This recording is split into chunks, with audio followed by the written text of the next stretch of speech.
Okay, next is Archimedes principal.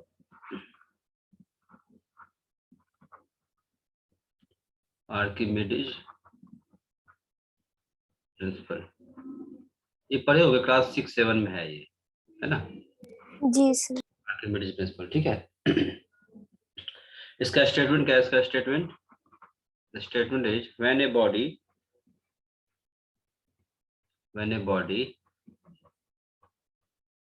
emerge partially or fully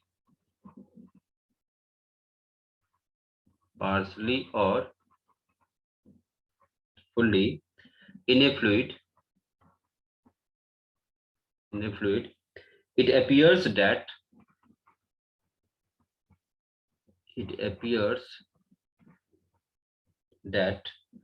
it loses some weight. It loses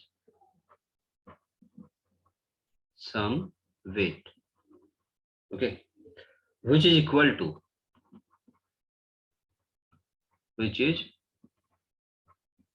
to the weight of the liquid, which is equal to the weight of the fluid displaced. ठीक है। इसका statement क्या है? अगर किसी body को liquid में हम लोग डिप करते हैं, ठीक है, तो लिक्विड में हम डिप करते हैं तो क्या होता है? उस बॉडी का वेट लॉस होता है, ठीक है। उस बॉडी का जितना वेट लॉस होगा, ओके, जितना वेट लॉस होगा, वो loss of weight equal to weight of the fluid displaced. वो बॉडी जितना फ्लूइड डिस्प्लेस करेगा उस लिक्विड के वेट के बराबर होती है। समझ में आया? जैसे सपोज ये कंटेनर ले लो, ऐसा समझ लो, सपोज ये मैंने एक कंटेनर चूज किया, ठीक है। इस कंटेनर में लिक्विड फिलअप कर दो, ठीक है। और इस कंटेनर में मान लो वाटर फिलअप कर दिया, कंप्लीटली फिलअप कर दो, तो जो थोड़ा बेटर समझ में आएगा, ठीक है। इसको कंप्लीटली मैंने क्या किया, टॉप लेवल तक मैंने क्या किया, वाटर मैंने फिलअप कर दिया, ठीक है। अब इस कंटेनर के अंदर कोई बॉडी को जैसे तुम डिप करोगे, लेट्स सपोज किसी बॉडी को डिप करेंगे, तो इस कंटेनर फिलअप है, जैसे तुम किसी बॉडी को डिप करोगे इसके अंदर, तो ये बॉडी लिक्विड के अंदर जाएगा, है ना। लिक्विड के अंदर जाएगा तो क्या होगा बताएं? जैसे ही बॉडी को ड्रॉप डालोगे तो इस कंटेनर से क्या होगी, कुछ वाटर या जो भी लिक्विड है, ये लिक्विड क्या होगी, नीचे गिरेगी, बाहर आ जाएगी। Yes sir. लेट्स सपोज जितना वाटर बाहर, let's suppose this amount of water क्या होगी, आउटसाइड आ गई, water come outside, okay. Let's suppose इसका ये जो तुम्हारा वाटर है, इस वाटर मान लेते हैं सपोज 200 ग्राम, एग्जांपल मैंने बता रहा है, ठीक है, दिस इज 200 ग्राम, ठीक है। तो ये बॉडी को तुमने डिस्प्लेस किया, बॉडी को लिक्विड में डाला, तो जैसे ही बॉडी को लिक्विड में डालोगे तो इसकी वेट लॉस होगी, लॉस ऑफ वेट, इस बॉडी वेट लॉस होगी, ठीक है। सो लॉस ऑफ वेट जो होती है, लॉस ऑफ वेट, किसी बॉडी का लॉस ऑफ वेट जो ये किसके बराबर होती है, is equal to weight of the fluid displace. तो कितना फ्लूइड डिस्प्लेस होगा, जितना लिक्विड बाहर आएगा, ओके।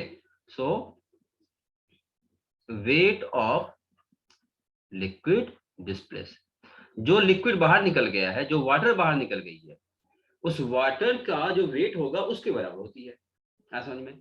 अब वेट का मतलब क्या होता है, सोचो, वेट का मतलब होता है mg, समझ में, वेट का मतलब तो mg होता है। mg किसका लिखना है, लिक्विड का, किसका mg लिखना है, लिक्विड का, तो ये लिक्विड का लिखेंगे, ठीक है। मास, देखो लिक्विड का अगर वेट लिखेंगे तो जी तो तुम्हारा कांस्टेंट है, तो लिक्विड का अगर वेट लिखना है तो मास किसका लेना होगा, लिक्विड का मास लेना होगा, इंटू जी लिख सकते हैं, ठीक है। अब अगर क्वेश्चन में ये मास दिया हुआ है, ये लिक्विड का मास अगर दिया हुआ है, तब तो डायरेक्टली यहाँ पे मास की वैल्यू पुट कर दो, जिसे मल्टीप्लाई कर दो, आंसर आ जाएगा, ठीक है। आया समझ में? अब इस मास को हम लोग क्या लिख सकते हैं, mass equal to mass of liquid equal to क्या लिख सकते हैं, volume of liquid into density of liquid, ऐसे भी लिख सकते हैं। Mass equal to volume into density होती है, ये भी लिख सकते हैं। अब देखो इसमें वॉल्यूम ऑफ लिक्विड, कितना वॉल्यूम लिक्विड का बाहर आएगा, ठीक है। वॉल्यूम ऑफ लिक्विड, उतना ही लिक्विड बाहर आएगा जितना बॉडी का वॉल्यूम होता है। सोचो, लिक्विड कितना बाहर निकलेगा, जितना ही बॉडी का वॉल्यूम होती है। ये दोनों सेम होता है। कैसे सेम होता है, जैसे तुमने बॉडी को डाला तो इस रीजन में जितना पोर्स, देखो इस वाले रीजन, ठीक है, इस रीजन का जितना वाटर है, क्योंकि ये सॉलिड बॉडी जितना ये वॉल्यूम होगा, ये वॉल्यूम जितना ऑक्युपाई किया, ये बॉडी जितना वॉल्यूम ऑक्युपाई करेगा, इसी पोर्शन का जो वाटर है वही बाहर निकला है। समझ में? Yes sir. ये बॉडी को तुमने जब स्पेस किया तो इस रीजन में जितना वाटर था वही वाटर क्या हुआ, ओवरफ्लो करके है। ठीक है, तो क्या होती है, वॉल्यूम ऑफ लिक्विड किसके बराबर होती है, बॉडी के वॉल्यूम के बराबर होती है। समझ में? बॉडी वॉल्यूम ऑफ लिक्विड किसके बराबर होती है, यस सर। बॉडी के बराबर। तो वॉल्यूम ऑफ लिक्विड को वॉल्यूम ऑफ बॉडी लिख सकते हैं। ओके, इस टर्म को क्या लिख सकते हैं, volume of body into density of liquid into g, ऐसा लिख सकते हैं। समझ में? ठीक है, सो मैंने क्या किया, वॉल्यूम ऑफ बॉडी को लिक्विड ऑफ वॉल्यूम से डिस्प्लेस कर दिया। अगेन अब आ जाओ ये बॉडी पे, ये जो बॉडी है इसके लिए आप लिखते हैं, है ना। तो mass of body equal to क्या होती है, volume of body into density of body, ये भी लिख सकते हैं। ओके, तो volume of body equal to क्या लिखेंगे, volume of body equal to क्या लिखेंगे, mass of body into density of body, ये भी लिख सकते हैं। आया समझ में? तो ये जो वॉल्यूम ऑफ बॉडी है, इस वॉल्यूम ऑफ बॉडी को हम लोग क्या करेंगे, न्यू फॉर्म में क्या लिखेंगे, volume of body equal to mass of body into density of body into density of liquid into whole into g. समझ में? तो फाइनल फॉर्मूला क्या बनता है, फाइनल फॉर्मूला में याद क्या रखनी है, इसमें याद रखनी है loss of weight, loss of weight जो होती है ना, ये किसके बराबर होती है, m, किसका m, बॉडी का, ठीक है, इनटू g, देखो बॉडी का मास लेना है और ये g कर दो, mg आ गया, ठीक है, इनटू डेंसिटी लिक्विड का और डेंसिटी किसका, बॉडी का। ठीक है, ये फॉर्मूला तुम्हारा लॉस ऑफ वेट का ये फॉर्मूला होता है। ठीक है, क्वेश्चन में हम लोग डैट लगाएंगे, ये रिजल्ट को डैट यूज करेंगे।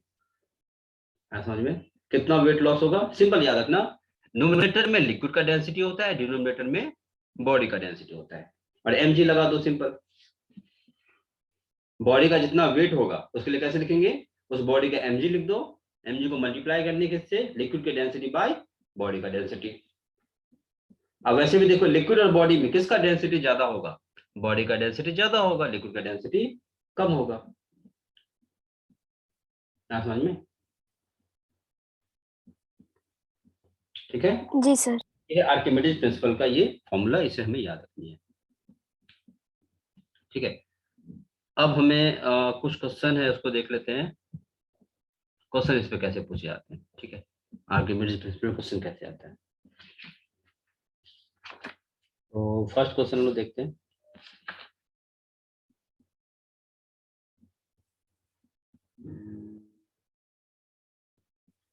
क्वेश्चन सेट किए थे हम लोग,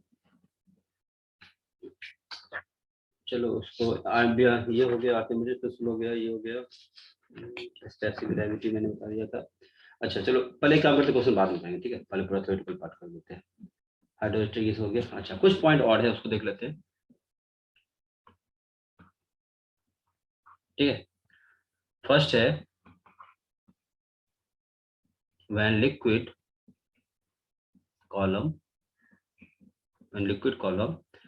is in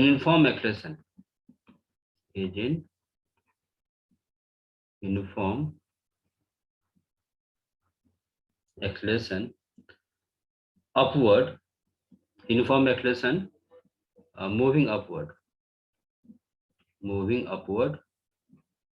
ठीक है, और यूनिफॉर्म रिटार्डेशन,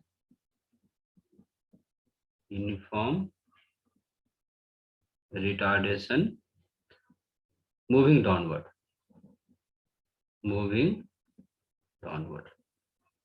ये बेसिकली लॉज ऑफ मोशन का कंसेप्ट है।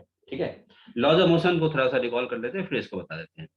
लॉज ऑफ मोशन में समझो, सपोज ये लिफ्ट वाला क्वेश्चन देखे होगे, मान लो सपोज लिफ्ट है, ये लिफ्ट के अंदर मान लो ये वेइंग मशीन मैंने डाल दिया, दिस द वेइंग मशीन, और इस पे मान लो कोई पर्सन है। ठीक है, ये पर्सन मान लो है, and lift is moving upward with certain acceleration a. ठीक है, अगर मान लो लिफ्ट का एक्सेलरेशन नहीं है, सपोज लिफ्ट का एक्सेलरेशन मैंने नहीं डाला, लिफ्ट का एक्सेलरेशन क्या है, 0। ठीक है, लिफ्ट का एक्सेलरेशन क्या है, मैंने 0 डाला, उस केस में इसका वेट क्या होगा, इस मैन का वेट क्या होगा, जो अगर ये वेइंग मशीन है, इस मैन का वेट क्या होगा, कैसे निकालेंगे, देखो इस mg नीचे और नॉर्मल फोर्स ऊपर, ठीक है। तो नॉर्मल फोर्स इक्वल टू क्या होगी, mg, ठीक है। तो जो वेइंग मशीन होती है, वेइंग मशीन क्या रीड करती है, वेइंग मशीन नॉर्मल फोर्स को रीड करती है, ठीक है।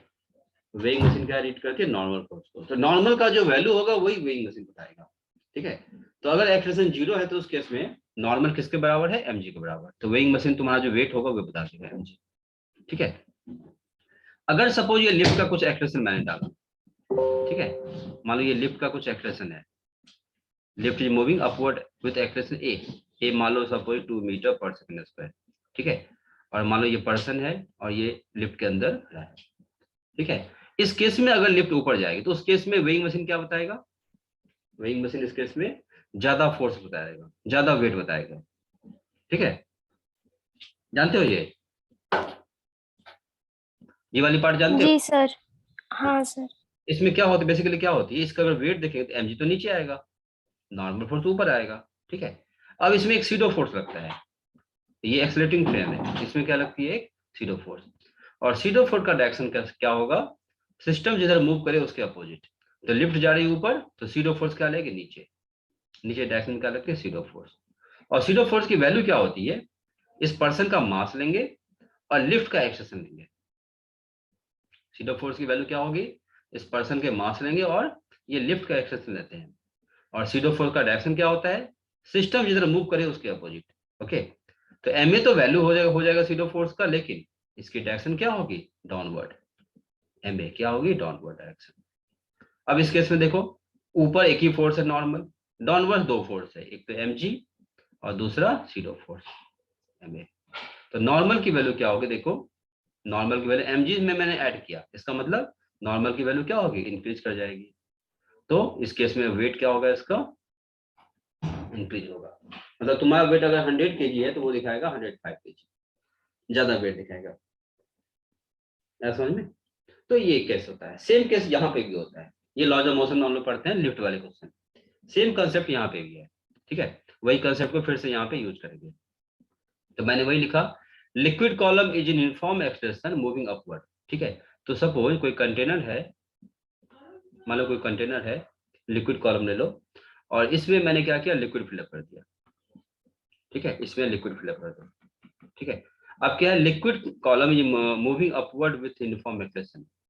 तो अपवर्ड जा रही है विथ अपवर्ड एक्सलेशन मान लो ए, और यूनिफॉर्म रिटार्डेशन मूविंग डाउनवर्ड, ठीक है।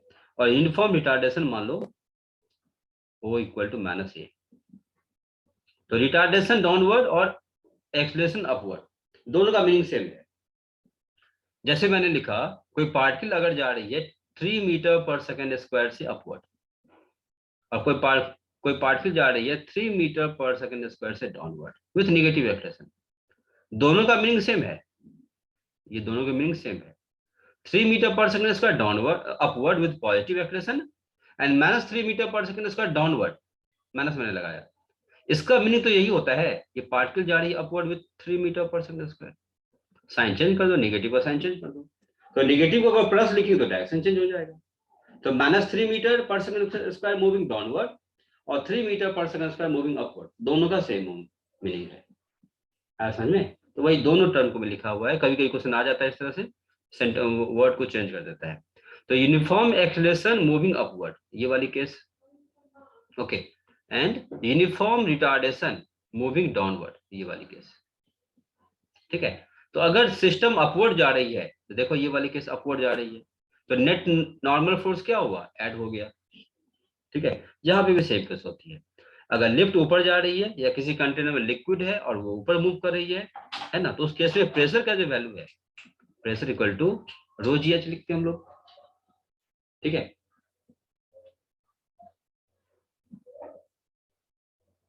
रो जी एच लिखते हैं, यस सर। जी सर।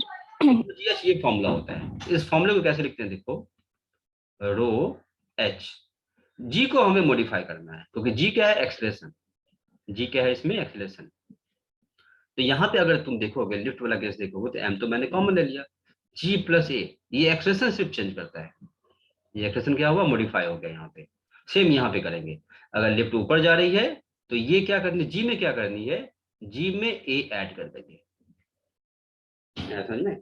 तो प्रेशर का वैल्यू क्या हो जाएगा इस केस में, प्रेशर क्या हो जाएगी याद रखेंगे, प्रेशर की वैल्यू रो जी सॉरी जी रो एच इंटू जी प्लस ए हो जाता है प्रेशर की वैल्यू, समझ में। ठीक है, ये रिजल्ट हमें याद रखनी है अगर सिस्टम, जी सर। ठीक है। सेम इसका रिवर्स केस, अगर मान लो किसी कंटेनर मान लो लिक्विड है, ठीक है, और ये जो लिक्विड है ये लिक्विड कॉलम, मान लो इसमें मैंने लिक्विड फिलअप कर दिया, और ये जो कंटेनर है और ये जो वेसल है, ये वेसल नीचे मूव कर रही है विद डाउनवर्ड एक्सेलरेशन ए, ठीक है। इस केस में क्या होगी प्रेशर की वैल्यू, प्रेशर की वैल्यू इस केस में क्या होगा, प्रेशर की वैल्यू रो एच इंटू जी माइनस ए कर देंगे, प्रेशर की वैल्यू रो एच इंटू जी माइनस ए हो जाएगा, ये वैल्यू इसके लिए और ये वैल्यू इसके लिए, ठीक है। और अगर मान लो कोई कंटेनर है और कंटेनर में अगर एक्सेशन है ही नहीं, ठीक है, मान लो कोई कंटेनर है और कंटेनर में लिक्विड है, लिक्विड मैंने फिलअप किया बट लिक्विड का कोई एक्सेलेरेशन नहीं है, लिक्विड कोई एक्सेलेरेशन नहीं है, मतलब एक्सेलेरेशन क्या है, जीरो। इस केस में प्रेशर का वैल्यू क्या होगा, simple row g H A हो जाएगा, आप समझ में। तो ये 3 केस है क्वेश्चन कभी कभी, जी सर। बस याद रखना है, ठीक है। ये हो गया वर्टिकल मोशन, किसी कंटेनर में लिक्विड है और ये लिक्विड रेस्ट में है, लिक्विड अपवर्ड मूव कर रही है, लिक्विड डाउनवर्ड मूव कर रही है, तो प्रेशर की वैल्यू क्या होगी, तो इस केस में प्रेशर क्या होगा, वेरी कर जाएगा, ठीक है। अब हम लोग नेक्स्ट केस लेते हैं, कंटेनर में लिक्विड है and liquid is moving horizontal, ये वर्टिकल केस था। नेक्स्ट है लिक्विड इज मूविंग हॉरिजॉन्टल, तो उस केस में हम लोग कैसे लिखते हैं, हाँ इसको थोड़ा सा सेंटेंस में लिखना चाहोगे तो ऐसे भी लिख सकते हैं। ये वाला जो मैंने लिखा, ये वाला जो फर्स्ट मैंने केस लिखा ये इसके लिए था, ठीक है। सेकंड वाले केस, इस वाले केस के लिए इसको अगर लिखेंगे तो ये फिगर थोड़ा रिमूव कर देते हैं, ठीक है। हाँ ये first case, this is the second case. Second case means when liquid column is in uniform acceleration downward, ठीक है, यूनिफॉर्म एक्सेलरेशन डाउनवर्ड मूव कर रही है और यूनिफॉर्म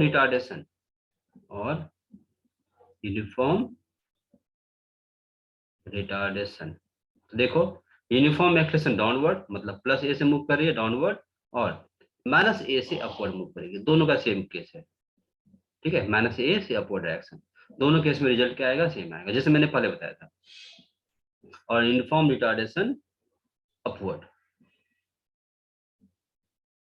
ठीक है। इस केस में प्रेशर का ये वाले वैल्यू होगा, इसके लिए ये वाले केस, ठीक है। अब हम लोग देखते हैं next case, when container is moving horizontal, ठीक है। तो नेक्स्ट केस है काफी इंपॉर्टेंट केस है, इससे भी क्वेश्चन कभी कभी मेडिकल में नहीं, मेडिकल में आता है कभी कभी आ जाता है क्वेश्चन, कोई टेस्ट दोगे तो वहां पे आ जाएगा ये question. Pressure difference when liquid accelerating in horizontal direction,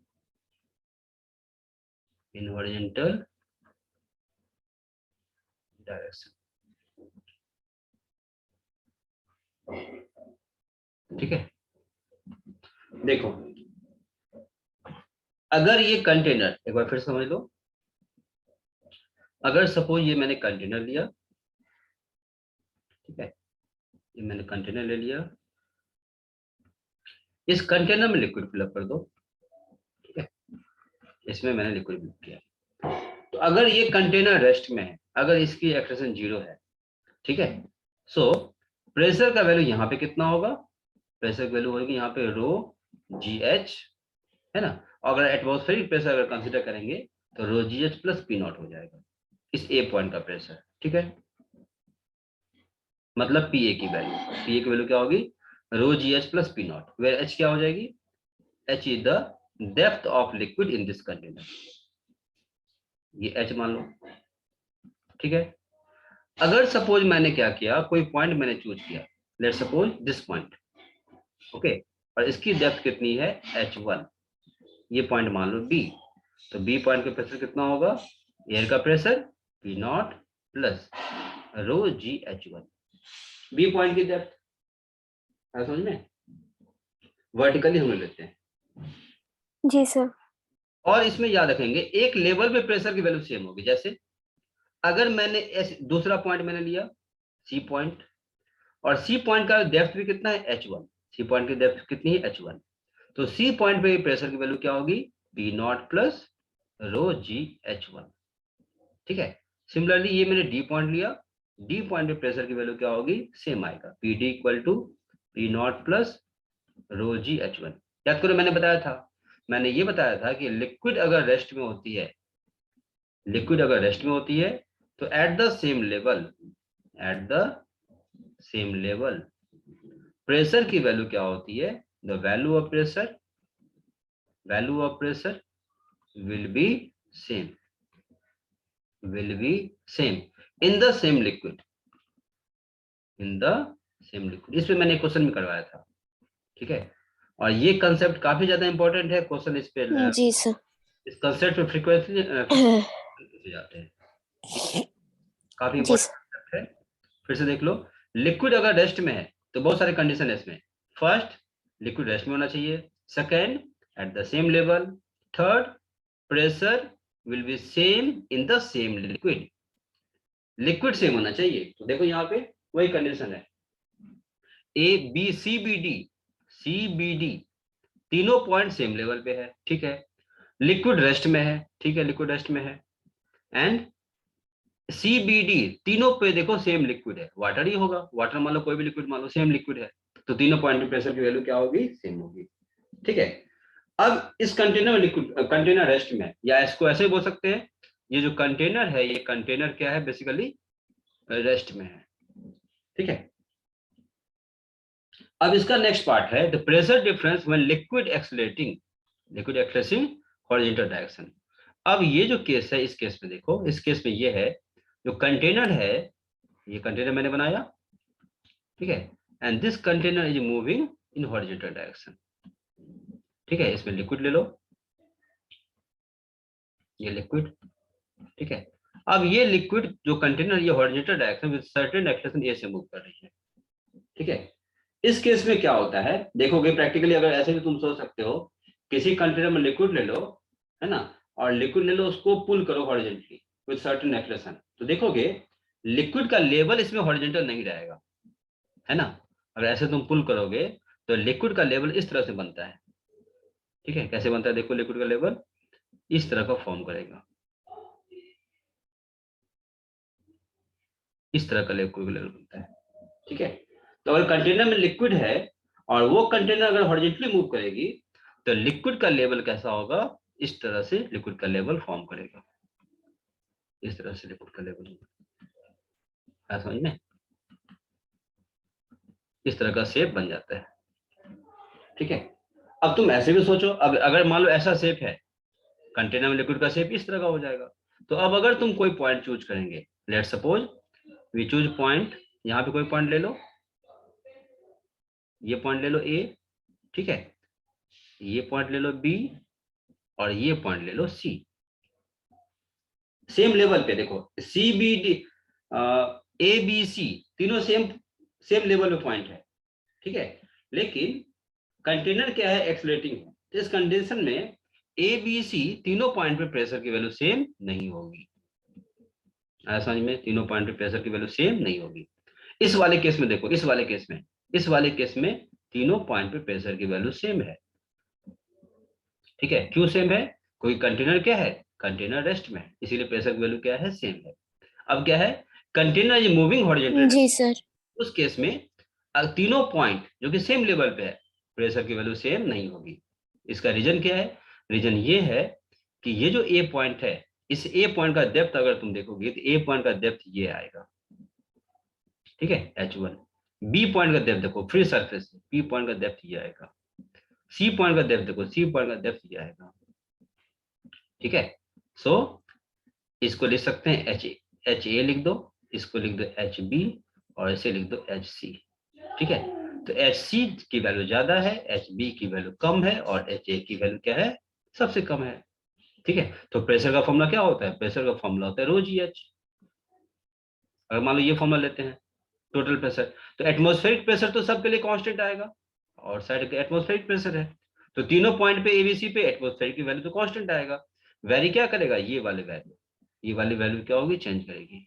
ठीक है, तो अगर तुम ए पॉइंट पर निकालेंगे तो सबसे ज्यादा प्रेशर की वैल्यू क्या होगा, सी पॉइंट पर सबसे ज्यादा प्रेशर, इसके बाद बी पॉइंट पर प्रेशर, इसके बाद ए पॉइंट पर प्रेशर।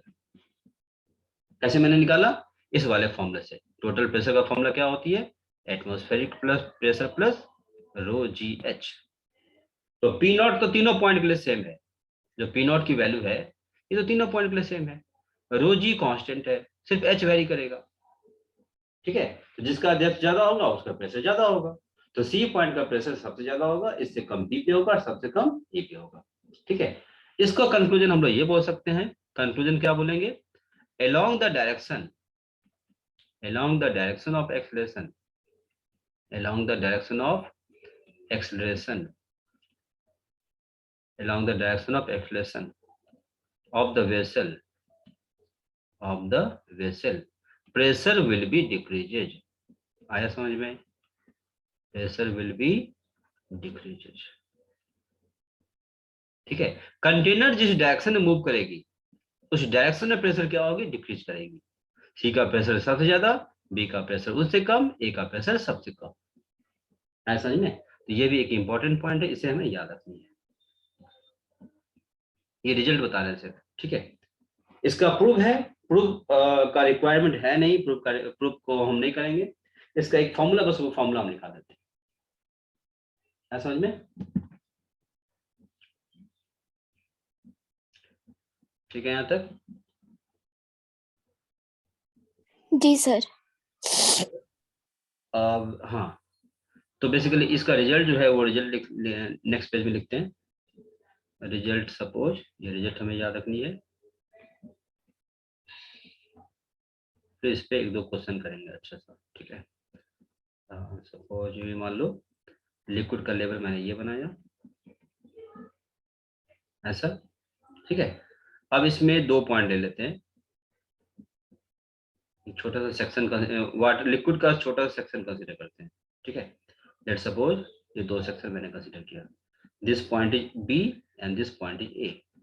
ठीक है, इस पॉइंट की डेप्थ, इस पॉइंट की डेप्थ h2, इस पॉइंट की डेप्थ मान लो h1। ठीक है, तो इसमें एक रिजल्ट क्या याद रखनी है, रिजल्ट ये याद रखनी, इसको ज्वाइन करो। ठीक है, ये एंगल बनता है लिक्विड थीटा एंगल। ठीक है, तो इसमें रिजल्ट याद रखनी है tan theta, tan theta equal to container की एक्सप्रेशन क्या है ए, तो tan थीटा इक्वल टू क्या लिखेंगे, ए अपॉन जी, ए अपॉन जी। जी क्या, वर्टिकल एक्सप्रेशन, वर्टिकल क्या है, ग्रेविटी। ओके, तो tan थीटा क्या लिखेंगे, ए बाय जी। ये रिजल्ट है, हमें याद रखनी है। मतलब किसी कंटेनर में लिक्विड है, लिक्विड अगर हॉरिजॉन्टली मूव करेगी तो वाटर का जो लेवल होगा वो क्या होगा, बेंड करेगा, सर्टेन एंगल बेंड करेगा। तो कितनी एंगल बेंड करेगी, tan theta equal to a upon g, where a is the expression of container and g is expression due to gravity. ठीक है, ये रिजल्ट, इस रिजल्ट को हम लोग ऐसे भी लिख सकते हैं।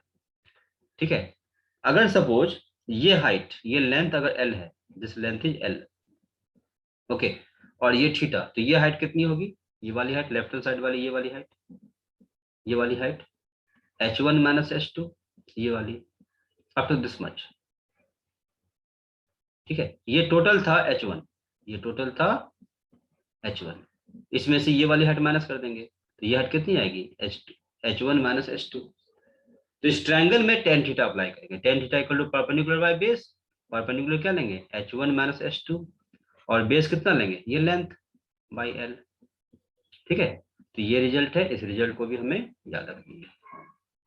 ठीक है, मेडिकल में डायरेक्ट इस फॉर्मूले से क्वेश्चन आता है, क्वेश्चन आ भी चुका है कोई किसी किसी एग्जाम में, डायरेक्ट ये फॉर्मूला लगा सकते हैं। ठीक है, जी सर। चलो ये हो गया।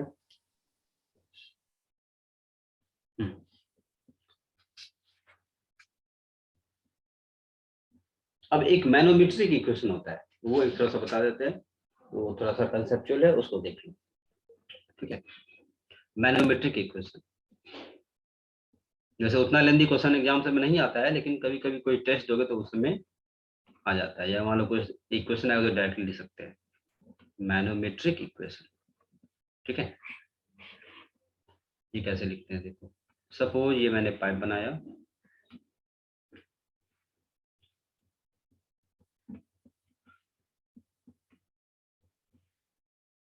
ठीक है,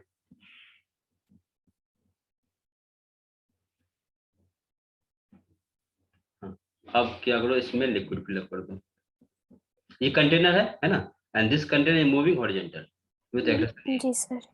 अगर जब जी कंटेनर सर। में लिक्विड फिलअप करेंगे and container is moving horizontal with certain acceleration, तो इसमें क्या होता है, लिक्विड का लेवल चेंज करेगा, तो इस यहाँ पे लिक्विड ऐसे आएगा और यहाँ पे लिक्विड ऐसे आएगा, समझ में आया?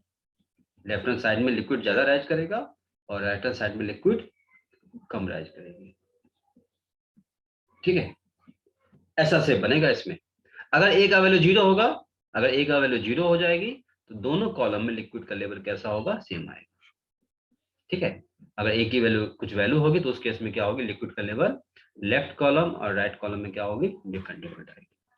ठीक है, तो यहाँ पे कुछ पॉइंट लेते हैं, सपोज ये पॉइंट ए, ठीक है, ये पॉइंट बी, ठीक है, ये पॉइंट सी और ये पॉइंट डी। ठीक है, इसकी डेप्थ, इसकी डेप्थ और इसका डेप्थ और ये length. Okay, so this length is, suppose this length is L, okay, this depth is H2 and this depth is H1। ठीक है, अब देखो D पॉइंट पे प्रेशर कितना होगा, D पॉइंट पे प्रेशर, D पॉइंट पे, D पॉइंट जस्ट एयर के सरफेस पे, यहाँ तो एयर है, तो D पॉइंट पे प्रेशर क्या होगा, सेम एज एयर का pressure, that is atmospheric pressure P not.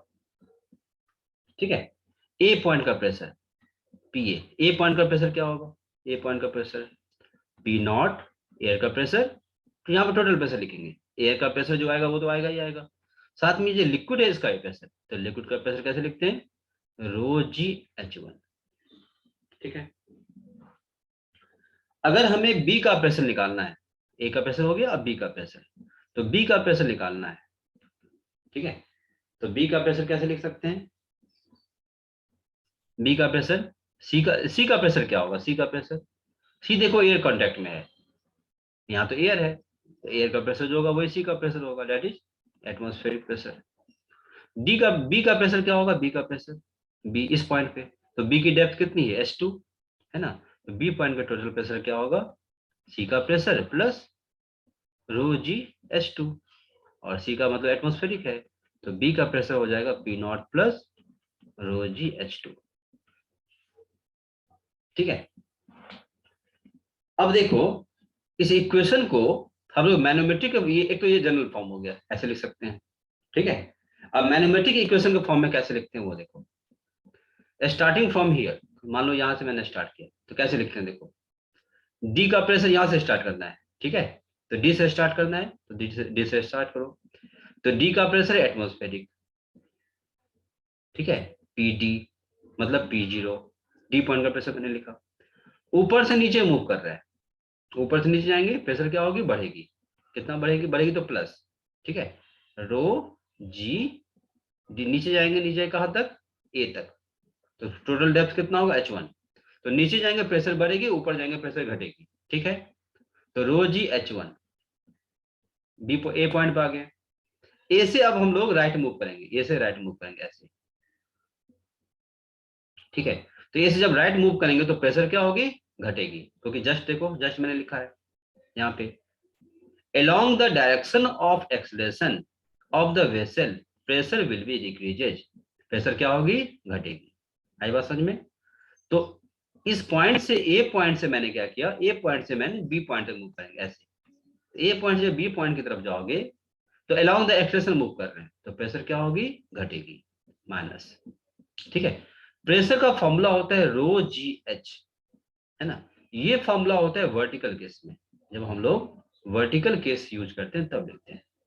लेकिन अगर हॉरिजॉन्टल केस में लिखना होगा तो हॉरिजॉन्टल केस में भी इस फॉर्मूले को लगा सकते हैं।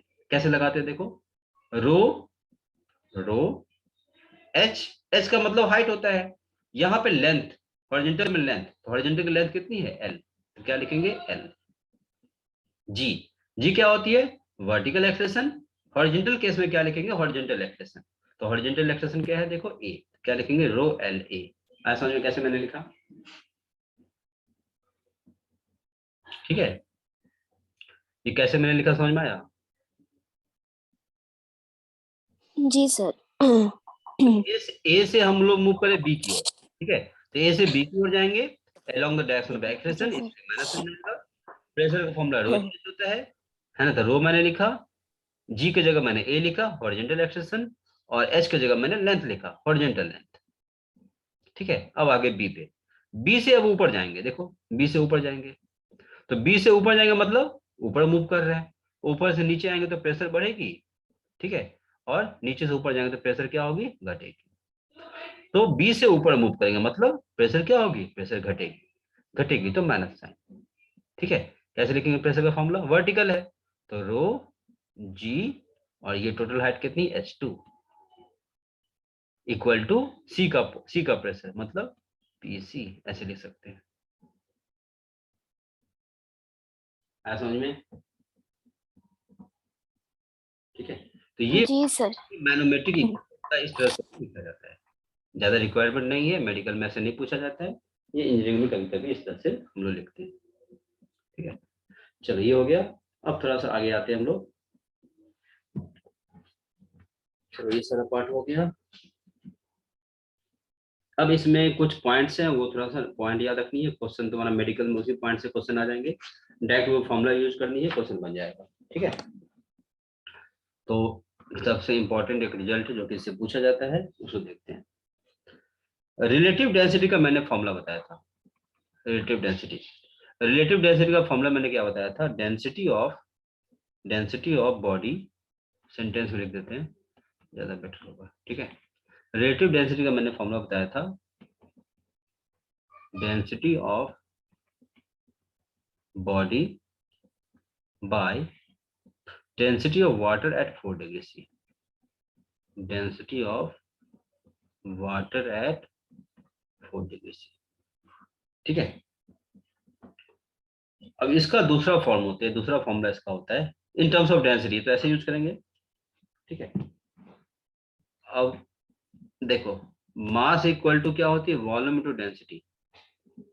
ठीक है, इस फॉर्मूले को देखो, डेंसिटी लिखा हुआ है, तो density of body by density of water ऐसे भी लिख सकते हैं, है ना।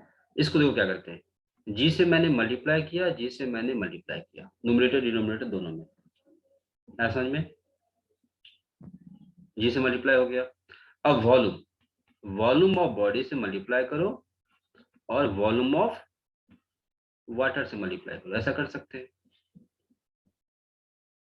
क्यों कर सकते हैं, याद करो, मैंने जस्ट बताया था, थोड़ा देर पहले मैंने बताया था, अगर किसी बॉडी को लिक्विड में डिप करते हैं, है ना, तो लिक्विड में डिप करते हैं तो वॉल्यूम ऑफ लिक्विड और वॉल्यूम ऑफ बॉडी क्या होती है, सेम होती है, याद करो दोनों सेम होता है, समझ में, ये दोनों वैल्यू क्या होती है, सेम होती है। अगर ये दोनों वैल्यू सेम होती है तो इस फॉर्मूले को हम लोग यहाँ पे मल्टीप्लाई कर सकते हैं। सोचो, ये दोनों रिजल्ट तो सेम है ना, ये दोनों वैल्यू सेम है, कैंसिल हो जाएगा, जी थे में जी कैंसिल हो जाएगा, मतलब वही फॉर्मूला मेरा बन गया क्या। ठीक है, जी सर।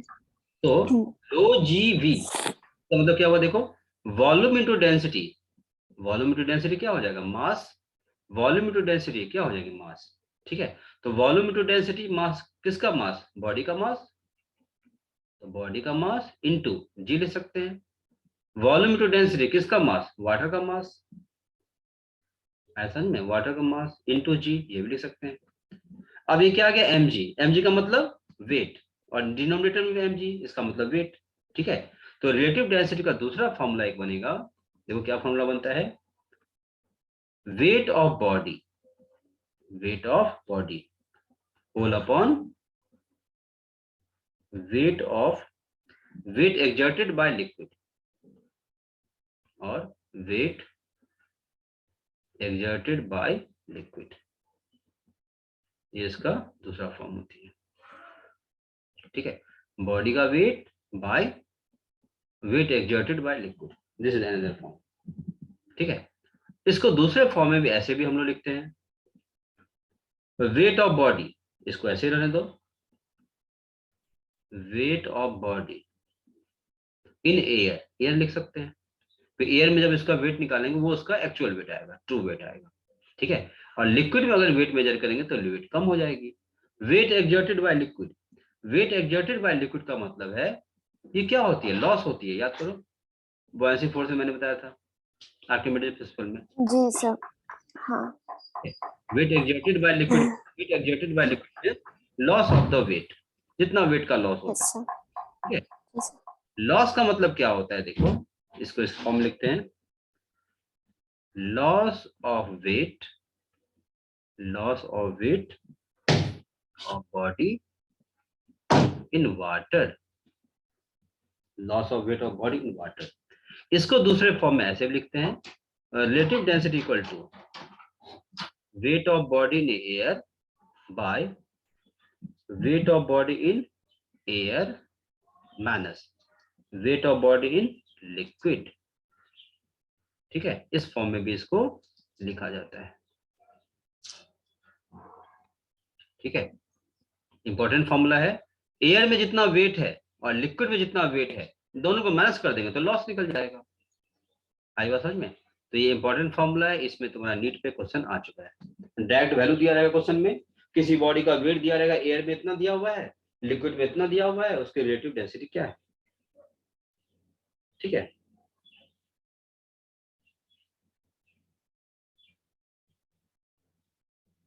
आया समझ में?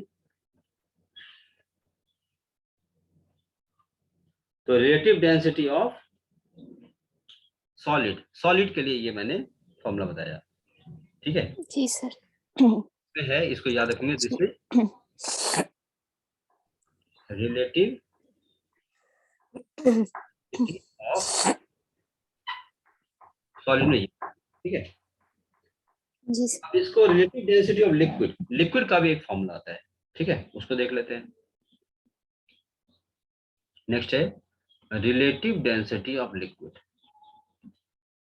Relative density of liquid, liquid की रिलेटिव डेंसिटी कैसे कैलकुलेट करेंगे।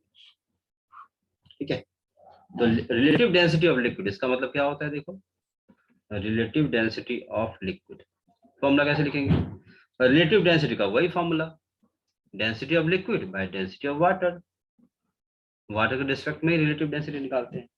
ठीक है, इसको फिर लिख सकते हैं हम लोग, loss of weight in liquid, loss of weight in liquid whole upon loss of weight in water, loss of weight in water. ठीक है, इसको लिख सकते हैं loss of weight in liquid, इसका मतलब क्या होता है, लॉस एयर के रिस्पेक्ट में निकाला जाता है, एयर में वेट और लिक्विड में कितना वेट है, दोनों को माइनस कर दो। Loss of weight in water, इसका मतलब क्या होती है, एयर में वेट और वाटर में कितना वेट है उसको माइनस कर दो। ठीक है, वाटर में जो वेट है ये माइनस कर देंगे, वेट इन वाटर। ठीक है, तो ये इंपॉर्टेंट फॉर्मूला है, इस पे भी क्वेश्चन है, क्वेश्चन आ चुका है। क्वेश्चन जब बनाओगे तो ये सारे क्वेश्चन तुमको वहां पे दिख जाएंगे, डायरेक्ट फॉर्मूले में वैल्यू पुट करनी है और आंसर निकालनी है। ठीक है, क्वेश्चन डायरेक्ट आता है लिक्विड का डेंसिटी निकालने के लिए, तो डायरेक्ट जी क्या सर। करना है, बस ये फॉर्मूला पुट करना है, तुम्हें रिजल्ट निकालना है। ठीक है, जी सर। जी। ठीक है, चलो अब ये सारा पार्ट हो गया, हाइड्रोस्टेटिक का सारा पोर्शन मैंने कंप्लीट कर दिया। ठीक है, अब इसमें कुछ क्वेश्चन देख लेते हैं, फिर हम लोग हाइड्रोडायनामिक स्टार्ट करेंगे। ठीक है, जी सर। इसमें अब क्वेश्चन देखो, क्वेश्चन इसमें कैसे पूछा जाता है। तो फर्स्ट क्वेश्चन हम लोग देखते हैं, थोड़ा सा अच्छा क्वेश्चन करते हैं, तो इजी क्वेश्चन तो बन जाएगा, फॉर्मूला फॉर्मूला वाले क्वेश्चन सब तो बना सकते हो, ठीक है। चलो ये क्वेश्चन देखते हैं।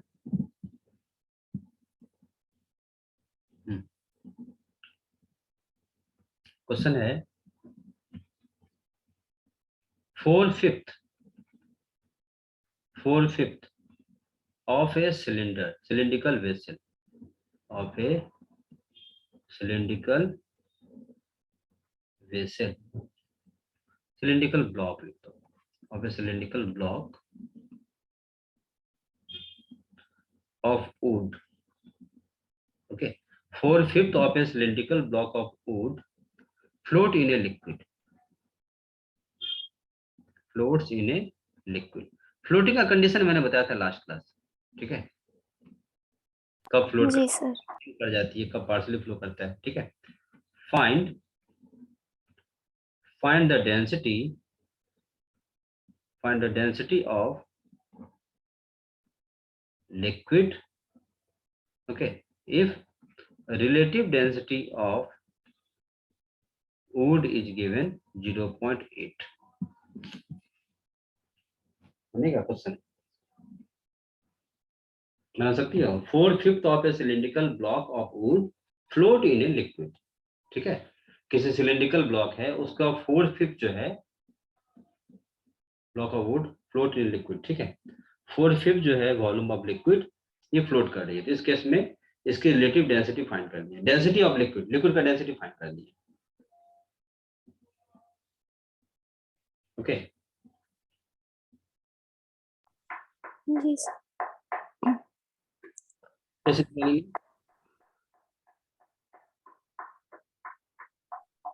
तो कैसे निकालते हैं, क्वेश्चन समझ में आया, हाँ कैसे निकालते हैं।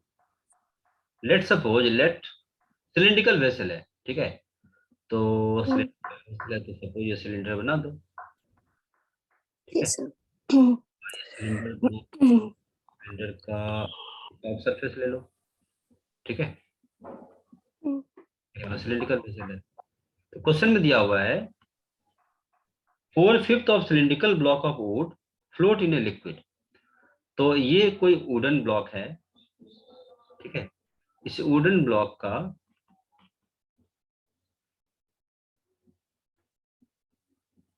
ठीक है 4/5 of a cylindrical block of would float in liquid, तो लिक्विड के अंदर कितना पोर्शन है, 4/5 of the cylindrical block of would, इसका मतलब 4/5 ऑफ वॉल्यूम जो है ये लिक्विड के अंदर है,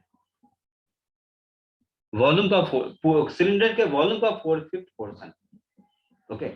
तो लेट सपोज कैसे लिखेंगे, let volume of cylinder is suppose V, ठीक है। सो वेट कितना होगा इसका,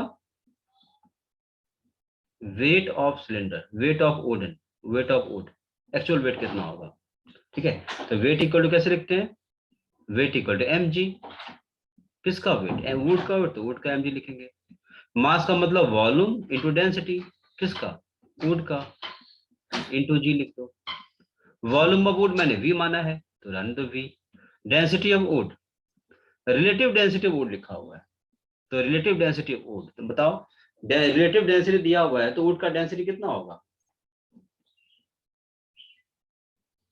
रिलेटिव डेंसिटी लिखा हुआ है तो वुड का डेंसिटी कैसे निकालेंगे, फॉर्मूला याद करो, और यहाँ तो लिखा हुआ, जस्ट लिखा हुआ है रिलेटिव जी सर।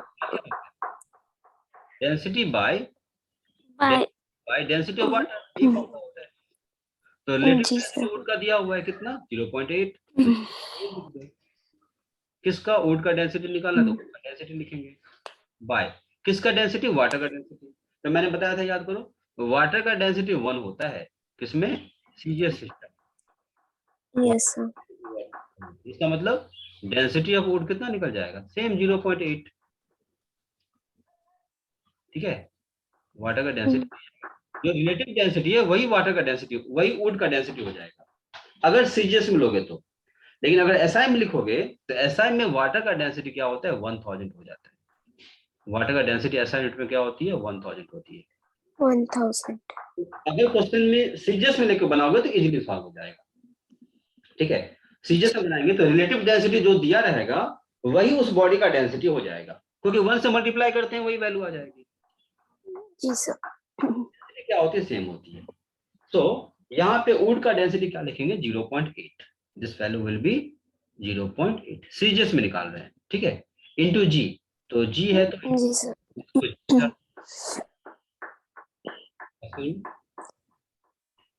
अब आ जाओ, ये हो गया इसका। ठीक है, नाउ 4/5 ऑफ वॉल्यूम लिक्विड के अंदर है, 4/5 लिक्विड के अंदर है।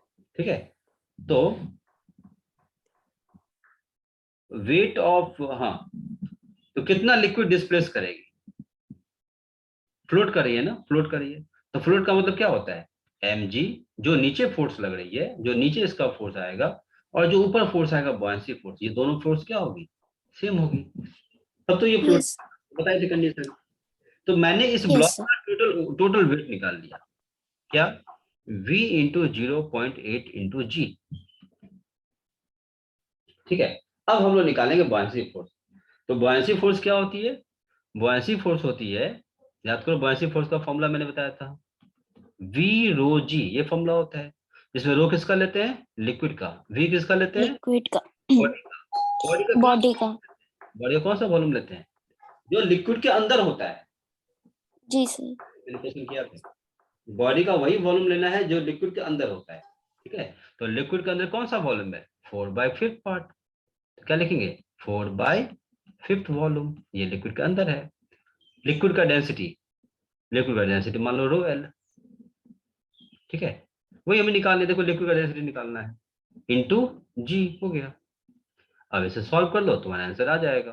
तो देखो, ये वॉल्यूम से ये वॉल्यूम कैंसिल, जी से ये जी कैंसिल, तो व्हाट द लिक्विड का डेंसिटी, 0.8 इंटू 5/4, तो 0.2 इंटू 5, दैट इज 0.1।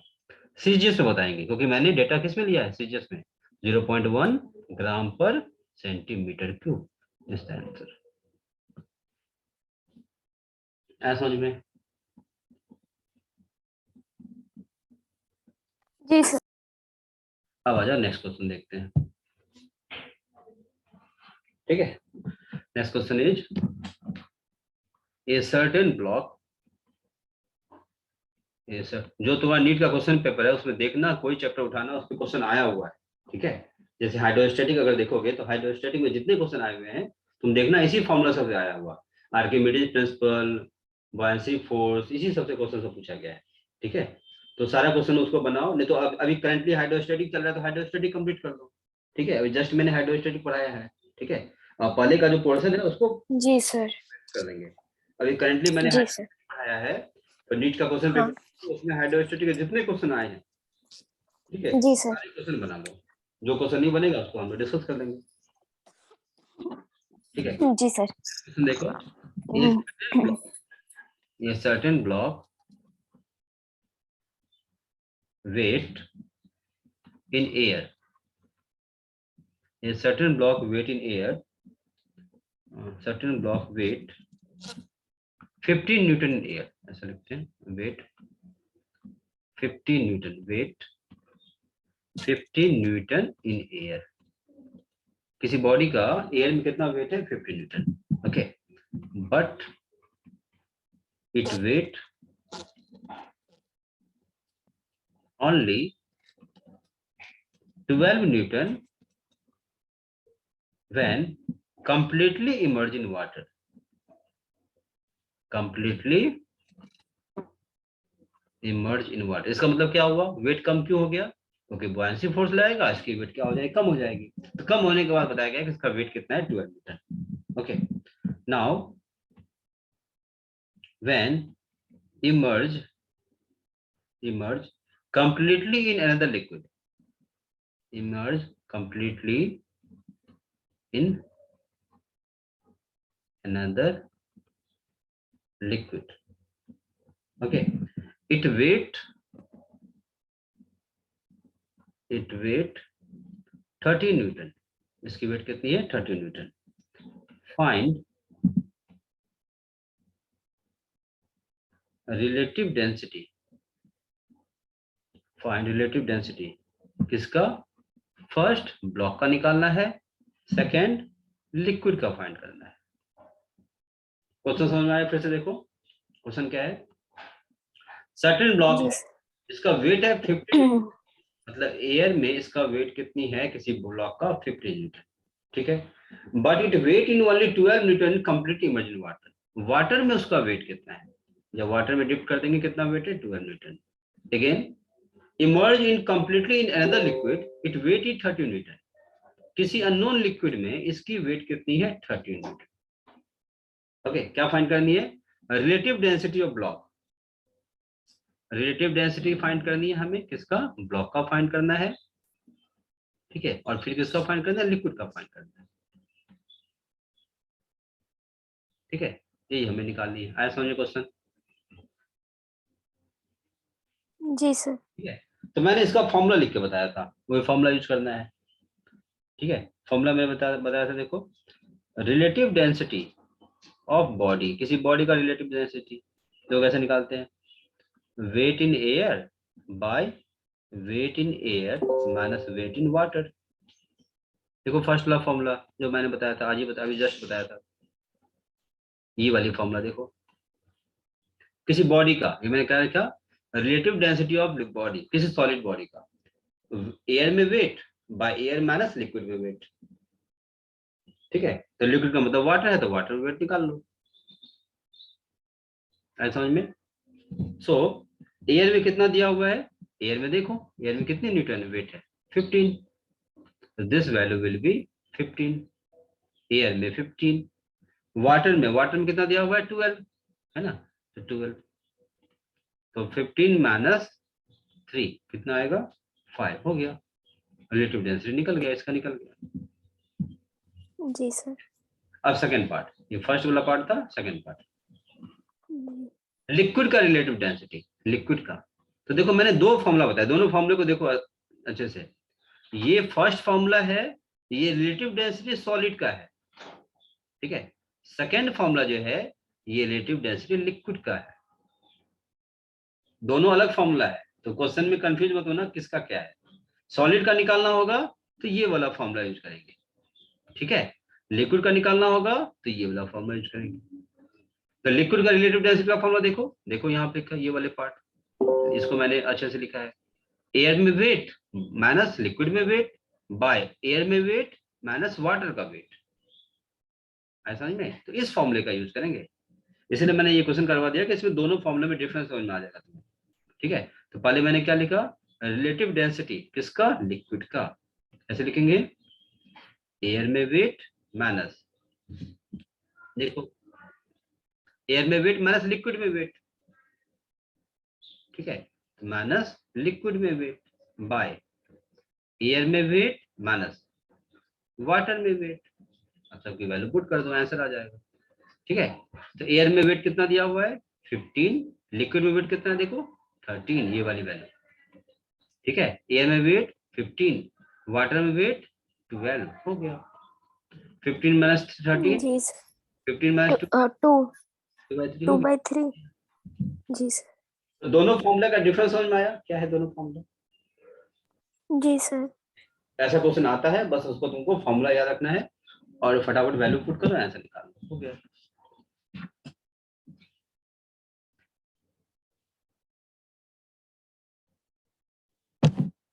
नेक्स्ट देखते हैं, एक दो क्वेश्चन और फिर अच्छा करवा देते हैं, फिर विस्कोसिटी स्टार्ट करेंगे।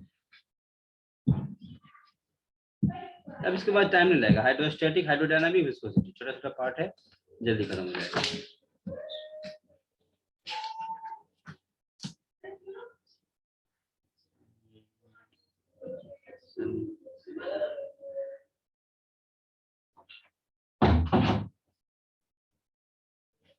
ये क्वेश्चन शायद मैंने करवाया था, करवा दिया, एक मिनट जाओ। ये क्वेश्चन अच्छा है, एक क्वेश्चन और करते हैं, ठीक है, इसके बाद हाइड्रोडायनामिक स्टार्ट करेंगे। ये क्वेश्चन देख लो,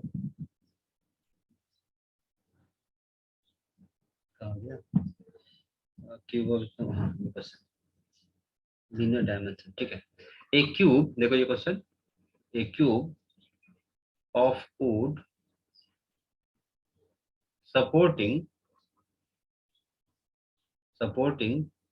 200 ग्राम मास, ठीक है, just float in water, just floats in water, ठीक है। when the mass is removed when the mass is removed the cube rises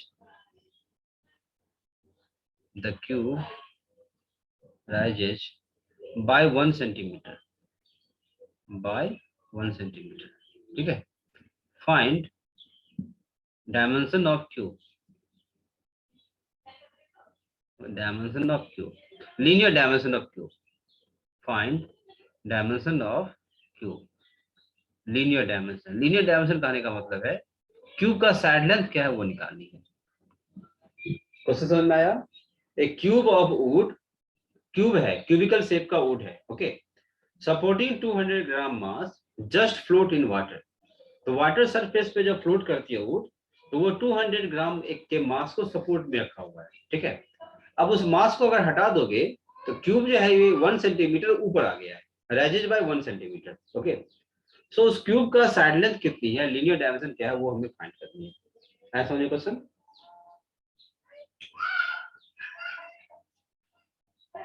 ठीक है, जी सर। बनेगा ये क्वेश्चन? ये क्वेश्चन बनेगा? हाँ सर। चलो ट्राई करो तो देखो, 2 मिनट देते हैं, 2 मिनट 3 मिनट देते हैं, ट्राई करो इसको। अच्छा क्वेश्चन है ये, क्वेश्चन नीट में आया हुआ था, लेकिन अब ये जो आकाश का एग्जाम सब होता है ना, इसमें पूछता है क्वेश्चन। ये आईआईटी का पूछा हुआ क्वेश्चन है, आईआईटी के मेंस में आया था। बनाओ, तुम बनाओ। हम जस्ट फिगर ड्रॉ करते हैं, हम बनाएंगे नहीं अभी, 2-3 मिनट का तुम्हारे पास टाइम है, तुम सॉल्व करो इसको।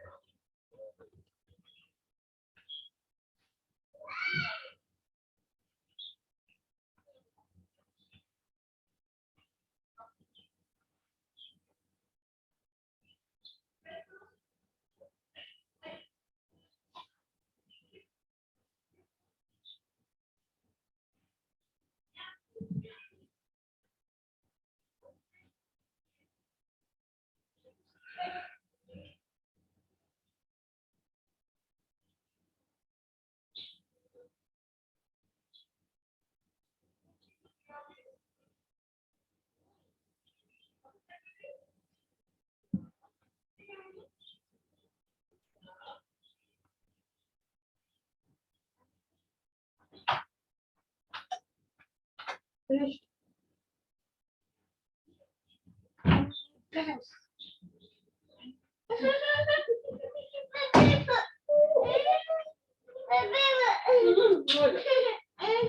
चलो चलो।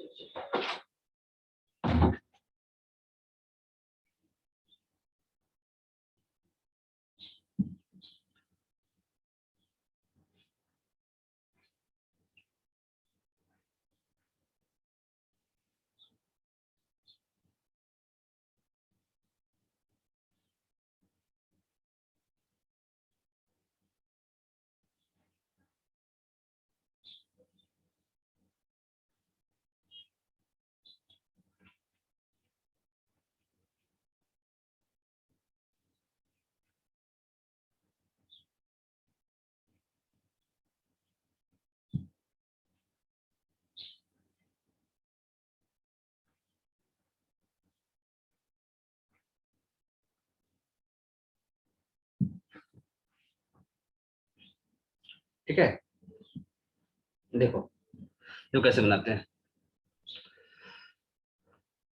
क्या आया कुछ?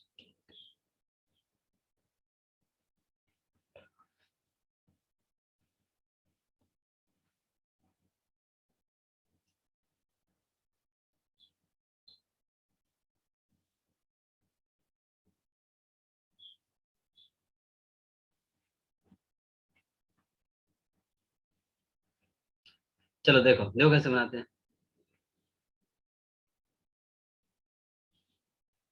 ठीक है, जी सर। इसमें क्या निकालना है, लीनियर डायमेंशन ऑफ क्यूब, मतलब क्यूब का साइड लेंथ क्या है वो निकालना है। ठीक है, तो एज्यूम करो, let side length of cube is suppose a मान लेते हैं, या एल मान लो, कोई प्रॉब्लम नहीं है, कुछ भी ले लो। ठीक है, side length of cube is L. ठीक है, अब इस कंडीशन में क्या है, क्वेश्चन लिखा हुआ है क्यूब ऑफ वुड सपोर्टिंग 200 ग्राम, तो ये मैंने क्या किया, क्यूब के ऊपर में मैंने 200 ग्राम का एक मास रख दिया। Okay, just float in water, इसका मतलब जो क्यूब है, जो वुडन क्यूब है, ये वाटर के जस्ट इनसाइड है और फ्लोट कर रही है। ठीक है, तो केस वन, ये फर्स्ट फिगर है, फर्स्ट कंडीशन, केस वन। तो इनिशियल केस में देखते हैं, तो फ्लोटिंग का कंडीशन, तो फ्लोट में क्या है बताओ, mg जो नीचे फोर्स लग रहा है उसको बायसी फोर्स बैलेंस कर देगा, वही कंडीशन होता है फ्लोटिंग का। तो इस केस में, फर्स्ट केस में जो मास है mg 200 ग्राम, इसका तो वेट आएगा ही आएगा, साथ में ये ब्लॉक जो तुमने पुट किया इसका भी वेट आएगा नीचे। ठीक है, इस ब्लॉक का पहले मास निकाल लेते हैं, ब्लॉक का, वुडन ब्लॉक का मास, या we can say mass of wooden block. कैसे निकालेंगे, mass equal to volume into density होती है। Okay, mass equal to volume into density, तो वॉल्यूम किसका लेंगे, वुड का वॉल्यूम, डेंसिटी किसका लेंगे, वुड का डेंसिटी, वुड का डेंसिटी, जी सर।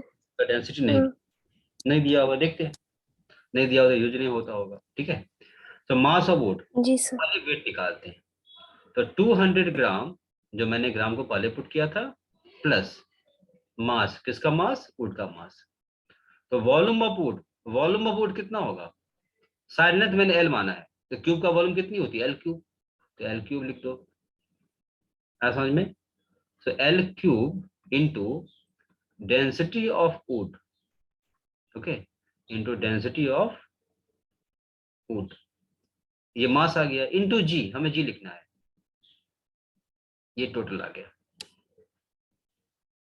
ठीक है, तो फर्स्ट जो है, फर्स्ट जो 200G है, ये 200G किसका था, किसका वेट है, ये ब्लॉक का वेट, और ये वाली वेट किसकी है, वुडन ब्लॉक की वेट, तो दोनों का वेट मैंने ऐड कर दिया, ये दोनों वेट डाउनवर्ड नीचे लग रहा है, और बायसी फोर्स किधर लगती है, बायसी फोर्स ऊपर लगती है, तो ये टोटल वेट नीचे आ रहा था और ये ऊपर लगाएगा बॉयंसी फोर्स, ये दोनों एक दूसरे को बैलेंस कर देगा, तो ये आगे डाउनवर्ड फोर्स। अब बॉयंसी फोर्स, तो बॉयंसी फोर्स का फॉर्मूला क्या होता है, ये भी फॉर्मूला मैंने बताया था, बॉयंसी फोर्स का फॉर्मूला वी रो जी होती है ना। वॉल्यूम किसका लेते हैं, वो वॉल्यूम जो लिक्विड के अंदर है, लिक्विड के इनसाइड है, वही वॉल्यूम लेते हैं, तो लिक्विड के इनसाइड कौन है, क्यूब, तो क्यूब का वॉल्यूम क्या होगा, साइड क्यूब, तो साइड क्यूब मतलब एल क्यूब, क्यूब का वॉल्यूम ये वाला हो गया। डेंसिटी, किसका डेंसिटी, ये लिक्विड का डेंसिटी लेते हैं जिस लिक्विड में डिप्ट है। ओके, तो वाटर लिखा हुआ है, तो डेंसिटी किसका होगा, वाटर का, वाटर का डेंसिटी, वाटर इनटू जी, हो गया, फर्स्ट पार्ट हो गया। Now come to second part, second figure, इस वाले फिगर में, केस टू, सेकंड केस में क्या लिखा हुआ है क्वेश्चन में देखो, व्हेन मास इज रिमूव्ड, अब ये 200 ग्राम मास को हटा दो, तो मास को हटा देंगे तो ऐसा बन जाएगा figure, the cube is rises by 1 centimetre, अब क्यूब 1 सेंटीमीटर ऊपर राइज कर गया, मतलब जो लेंथ है, ये लेंथ राइज किया वाटर के बाहर, वाटर के बाहर ये लेंथ कितनी है, ये लेंथ कितनी है, 1 सेंटीमीटर। ठीक है, अब इस केस में देखो, इस केस में अगेन वुड फ्लोट फ्लोट कर रही है, इस केस में वुड फिर से फ्लोट कर रही है, तो फिर से लिखेंगे, कैसे लिखेंगे देखो, अगेन mg इक्वल टू क्या, बॉयंसी फोर्स, तो पहले वाले केस में mg दो का आ रहा था, एक वुडन ब्लॉक का आ रहा था, और ये जो मास तुमने पुट किया उसका भी आ रहा था। सेकेंड केस में मास को तो मैंने रिमूव कर दिया, तो अब जो तुम्हारा वुडन ब्लॉक है इसी का वेट आएगा mg, है ना, इसका वेट तो वही है जो मैंने पहले बताया था, mg, किसका mg, देखो ये वाली टर्म आ जाएगी, L cube into density of would, ये हो जाएगा मास इंटू जी, ये आ गया वुड का अपना खुद का weight mg, total weight downward. अब बॉयंसी फोर्स, अब बॉयंसी फोर्स क्या लिखेंगे, अगेन दिस फॉर्मूला, तो बॉयंसी फोर्स में वॉल्यूम, किसका वॉल्यूम लेते हैं, जो लिक्विड के अंदर होता है, तो लिक्विड के अंदर कौन सा पार्ट है, ये वाली पार्ट है ना, इसकी वॉल्यूम हमें निकालनी है, the volume of body inside the liquid, ये वाली वॉल्यूम, तो कैसे निकालते हैं देखो, क्यूब का ये साइड लेंथ, सरफेस एरिया, तो क्यूब का सरफेस एरिया क्या होगा, किसी साइड का एरिया क्या होगा, अगर साइड लेंथ एल है तो दिस इज एल स्क्वायर, ठीक है। जी सर। एल स्क्वायर में अगर इस हाइट से तुम मल्टीप्लाई कर दोगे, अगर एल स्क्वायर में ये वाली हाइट से अगर तुम मल्टीप्लाई कर दोगे, ये वाली हाइट जो लिक्विड के अंदर है, so volume of would inside the liquid निकल जाएगा। समझ में आया? सो जी सर। ये जो डेप्थ, ये जो हाइट है लिक्विड के अंदर, ये कितना हो जाएगा? 1 सेंटीमीटर ऊपर है, तो ये कितना हो जाएगा? L माइनस 1, अगर साइड लेंथ L है तो। ठीक है। और इसका एरिया जी सर। देखो कैसे लिखते हैं, volume of Q, volume of body inside the liquid, ये वाली टर्म कैसे लिखते हैं? L square into L minus 1, ये हो गया volume of body inside the liquid. है समझ में? अब डेंसिटी, किसका डेंसिटी? वाटर में है तो वाटर का डेंसिटी, वाटर का जी डेंसिटी सर। इंटू जी हो गया। हम्म, अब ये दो इक्वेशन को सॉल्व करनी है और हमें एल की वैल्यू फाइंड करनी है। ठीक है, तो देखो कैसे करते हैं। फर्स्ट वाले इक्वेशन में अगर देखोगे तो फर्स्ट वाले इक्वेशन में जी कैंसिल हो जाएगा, ये जी यहाँ पे है, ये जी यहाँ पे भी है, और एम जी मतलब ये जी यहाँ पे भी है। तो फर्स्ट वाले इक्वेशन को अगर देखोगे तो ये इक्वेशन बनेगा 200 प्लस एल क्यूब इंटू रो किसका? वुड का, बाय एल क्यूब इंटू रो किसका? वाटर का। ठीक है। अब आते हैं, इसको इक्वेशन नंबर 1 मान लो। अब आते हैं सेकंड वाले में। सेकंड वाले में देखें तो जी और जी कैंसिल। ठीक है। So L cube into density किसका? वुड का डेंसिटी, ये वुड मैंने क्यों लिखा, इसका तो कोई यूज है नहीं, है ना। राइट हैंड साइड देखो, मल्टीप्लाई करते हैं, l square into l into rho, कैसे लिखेंगे? एल क्यूब इंटू रो डब्ल्यू, वाटर का density, minus l square into 1, l square into rho water. ठीक है। ये वाली टर्म जो है, ये वाली टर्म सेम है देखो। ठीक है, इसको हम लोग रिप्लेस कर सकते हैं, क्या समझ में? इसको हम लोग रिप्लेस कर सकते हैं। ठीक है। तो ये वाला टर्म, ये टर्म और ये टर्म सेम है, वाटर है दोनों। तो लेफ्ट हैंड साइड देखो, L cube into rho wood equal to L cube rho W, इसको हम लोग ये वाले टर्म से रिप्लेस कर देते हैं, इस वाले टर्म से क्या करते हैं? रिप्लेस कर देते हैं। तो देखो कैसे लिखते हैं, 200 plus L cube into rho would minus l square into rho W लिख सकते हैं। ये टर्म और ये टर्म देखो फिर से सेम आ गया। ठीक है।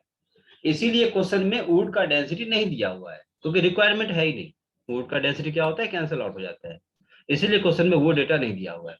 तो अगर तुम कहीं पे कोई डेटा मिसिंग है तो ऐसा नहीं कि क्वेश्चन को छोड़ देना है या क्वेश्चन रॉन्ग है, इसका मतलब ये नहीं होता है। इसका मतलब होता है कि क्वेश्चन में वो टर्म बेसिकली कैंसिल हो जा रहा है, इसीलिए वो डेटा मिसिंग होती है। ठीक है। वैसे क्वेश्चन में जितना रिक्वायरमेंट होता है सारा डेटा गिवन होती है। तो ये क्या आएगा बताओ, 200 इक्वल टू क्या ले सकते हैं हम लोग? एल स्क्वायर इंटू रो डब्ल्यू। वाटर का डेंसिटी 1 होता है ना। तो एल स्क्वायर इंटू 1, तो एल स्क्वायर की वैल्यू कितनी आ गई? 200। जी सर। इसका मतलब जी सर। एल स्क्वायर की वैल्यू आ गई 200, तो एल की वैल्यू क्या हो जाएगी? 10√2 सेंटीमीटर लिखेंगे। This is the side length of A cube. हो गया आंसर। आया समझ में? इतना अच्छा क्वेश्चन। जी सर। हाँ। ऐसे बॉयंसी फोर्स का ही कंसेप्ट है, लेकिन बॉयंसी फोर्स के कंसेप्ट को जब तुम क्वेश्चन बनाओगे हम्म, तो समझना पड़ता है कि बहुत स्टूडेंट समझते हैं नहीं, ये बॉयंसी फोर्स जो वी रोज लिखते हैं, लेकिन बुक में वी क्या होता है, रो क्या होता है समझता नहीं है। वॉल्यूम होता है बॉडी का, कौन सा वॉल्यूम? जो लिक्विड के अंदर होता है, और रो होता है लिक्विड का। ठीक है। तो स्टूडेंट उसमें फॉर्मूला बुक्स में कहीं लिखा होता है, लेकिन वो उस चीज को समझता नहीं है। कहीं वॉल्यूम लेगा तो पूरा लिक्विड का वॉल्यूम लेगा, कहीं डेंसिटी है तो बॉडी का डेंसिटी डाल देगा, वो सब मिस्टेक होता है स्टूडेंट से। ठीक है। ये सारा पोर्शन है जी तुम्हारा सर। हाइड्रोस्टैटिक। ठीक है। जी सर। इसके बाद आता है एक नया पार्ट है इसी का, हाइड्रोडायनामिक। ठीक है। तो हाइड्रोडायनामिक में बेसिकली हम लोग लिक्विड जब मूव करते हैं, अभी तक जो भी देख रहे थे उसमें लिक्विड रेस्ट में था। ठीक है। अब इसके जो नेक्स्ट पार्ट है इसमें हम लोग देखेंगे लिक्विड जब मूव करती है तब उसका क्या क्या इफेक्ट आता है। ठीक है। उसका क्या चेंजेज आती है, उसमें क्या क्या टर्म आते हैं, तो वो सारा टर्म हमें फिर से हमें पढ़ना है। ठीक है। तो सबसे पहले हम लोग इसमें एक छोटा सा कंसेप्ट है वो बस डिस्कस करते हैं, उसके बाद हम लोग नेक्स्ट क्लास करेंगे, ठीक है। तो एक इसमें आता है rate of flow of liquid, या इसको लिख दो हाइड्रोडायनामिक, ठीक है। न्यू टॉपिक लेते हैं, हाइड्रोडायनामिक। फर्स्ट पार्ट है इसमें the rate of flow of liquid, rate of flow of liquid. Theory जितना मैंने पढ़ाया है उतना थ्योरी सफिशिएंट है, उतना ही सफिशिएंट, उससे ज्यादा थ्योरी है ही नहीं, ठीक है। लेकिन जी सर। जब तुम क्वेश्चन बनाओगे तो क्वेश्चन में इतने सारे वेरिएशन होते हैं, वो सारा कंसेप्ट तुमको क्वेश्चन से ही क्लियर होगा, ठीक है। क्वेश्चन जितना ज्यादा क्वेश्चन बनाओगे, हर एक क्वेश्चन में कुछ ना कुछ कंसेप्ट होता है, ठीक है। तो जितना ज्यादा क्वेश्चन प्रैक्टिस करोगे तो वहीं पे तुमको उस फॉर्मूला का एप्लीकेशन समझ में आएगा, ठीक है। अब तुम्हारे आकाश का मॉडल दिया हुआ, उसमें बहुत सारे क्वेश्चन है, उसको बनाओ, ठीक है। नीट का जो मॉडल दिया, नीट का जो क्वेश्चन पेपर है उसको बनाओ, 2 बुक बना लो सफिशिएंट है, इससे ज्यादा देखने की जरूरत नहीं है। जी सर। अगर तुम मॉडल सर वेडनेसडे वाला क्लास सर सुबह हो सकता है? सुबह नहीं हो सकता है, सुबह जाना पड़ता है ना हमको, नहीं हो सकता है, शाम में ले पाएंगे क्या? शाम में कोई क्लास है क्या? सर वो 5:30 बजे बायो ट्यूशन मतलब ग्रुप में ना वो शिफ्ट नहीं कर पा रही है इसीलिए। 5:30 से कब तक है? 5:30 से सर वही 6:30 तक है। 6:30 तक। वे- हाँ तो सर हमको घर आते आते हो जाएगा मतलब 7 बजे से सर क्लास कर सकते हैं? 7 बजे से वेडनेसडे को ना, वेडनेसडे को मेरा एक, वेडनेसडे को मेरा क्लास होगा ट्यूसडे, वेडनेसडे को हो सकता है, हो सकता है। जी 7 बजे सर। बोली ना? जी सर 7 बजे। 7 बजे ठीक है, हो सकता है, ठीक है। जी कर देंगे ना, जी सर। शाम में कर देंगे, ठीक है। तुम जाती हो पढ़ने के लिए क्या? हाँ सर जाना पड़ता है। कहाँ पे? सर वो जो पांड्रा चौक है ना वहाँ पे बायो का क्लास होता है इसीलिए। ग्रुप में? हाँ ग्रुप में। अरे यार, जाना आना बड़ा दिक्कत है वेकेशन में। हम्म।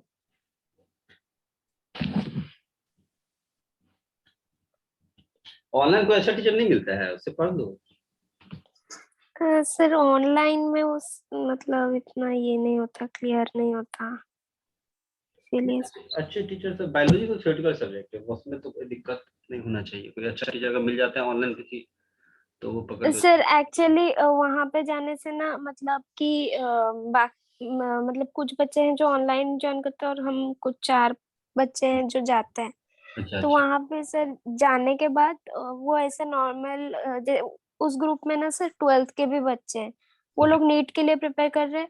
तो ओके। सर क्वेश्चन बहुत अच्छा देते हैं, तो वहां पे क्वेश्चन करके फिर वो ज्यादा एडवांटेज हाँ होता है इसीलिए सर। ठीक है सर, ठीक है, चलो ठीक है। क्वेश्चन बनना चाहिए, कहीं भी पढ़ो कोई दिक्कत नहीं, क्वेश्चन सॉल्व होना चाहिए, ठीक है। मेन पर्पस वही है। Rate of flow of liquid, ठीक है, इसको देखते हैं। Rate of flow of liquid का मतलब क्या होता है? रेट, रेट का मतलब ही होता है with respect to time, with respect to time, ठीक है। तो लिक्विड जब फ्लो करते हैं, लिक्विड, तो लिक्विड कैसे फ्लो करती है? सपोज ये अगर कोई पाइप लेते हो, सपोज ये मैंने एक सिलेंड्रिकल पाइप लिया, तो इसमें जो लिक्विड फ्लो करेगा, ये लिक्विड इसके क्रॉस सेक्शन से फ्लो करेगा ऐसे, ठीक है। तो लिक्विड जो फ्लो होती है ये वॉल्यूम के टर्म में फ्लो होती है, या सिंपल याद देखो, मास के टर्म में फ्लो होती है। पर सेकेंड कितना जी mass sir. Of liquid, per second कितनी मास ऑफ लिक्विड इस पाइप के थ्रू निकल रही है, that is the rate of flow, जी सर। ठीक है। तो rate of flow hmm. Of liquid का मतलब होता है mass of liquid, mass of liquid flow per second, ठीक है। तो रेट को हम लोग जनरली क्यू से लिखते हैं, रेट को क्यू रिप्रेजेंट किया जाता है, ठीक है। तो क्यू इक्वल टू कैसे लिखेंगे हम लोग? Q equal to mass of fluid flow by time, ठीक है। अब मास का मतलब क्या होता है? मास का मतलब होता है volume into density, mass means volume into density, okay. Mass of fluid means mass equal to volume to density by time, ये ले सकते हैं। ठीक है, वॉल्यूम, लिक्विड का वॉल्यूम कैसे निकालेंगे?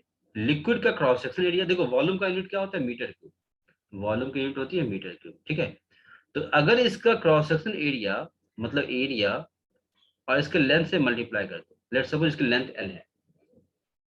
ठीक है, तो वॉल्यूम मीन्स क्या हो जाएगी? Area into length, this is the volume, into density, density मतलब रो by time.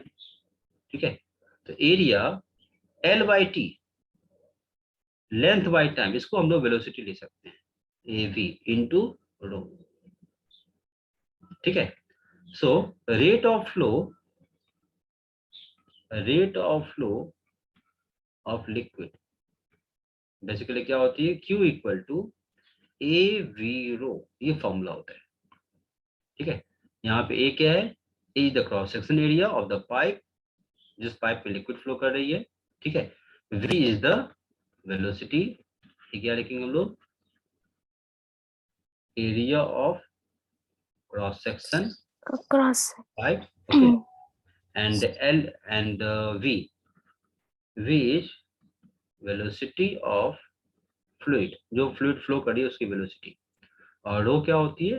Density of liquid, density of liquid, जिसे हम लोग क्या बोलते हैं? Rate of flow, a v rho.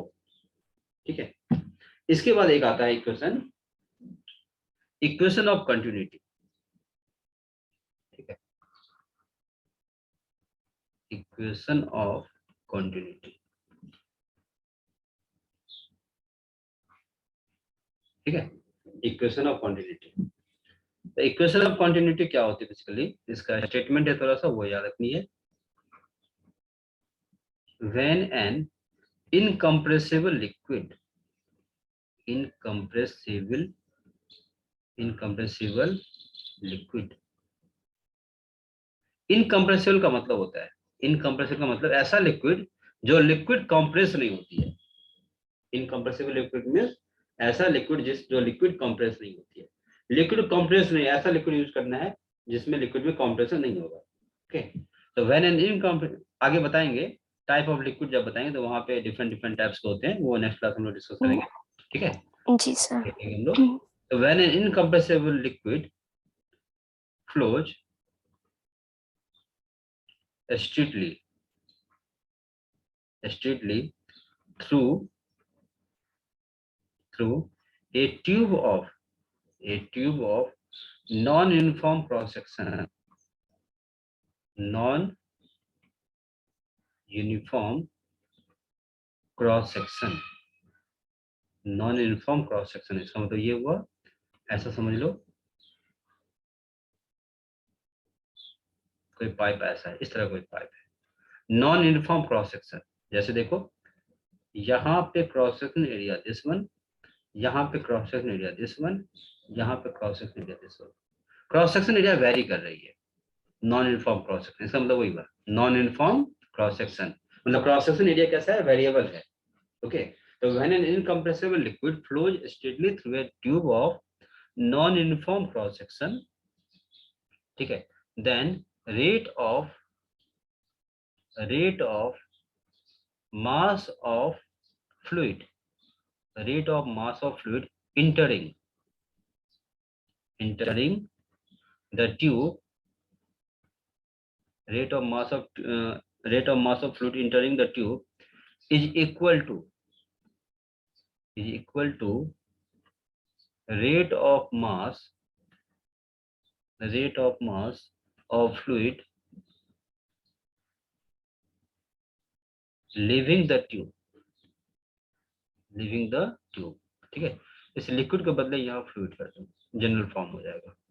ठीक है, इसका मतलब स्टेटमेंट क्या है? देखो स्टेटमेंट ये है कि देखो इस ट्यूब से, इस क्रॉस सेक्शन से पर सेकेंड जितना मास इंटर करेगा, पर सेकेंड देखो लिखा हुआ है रेट ऑफ मास, इसका मतलब mass by time, per second जितना मास यहाँ पे इंटर करेगा m by T, okay, at this junction equal to per second जितना मास यहाँ से आउट होगा m by T at this junction two, okay, m by T at first junction and m by T at second junction.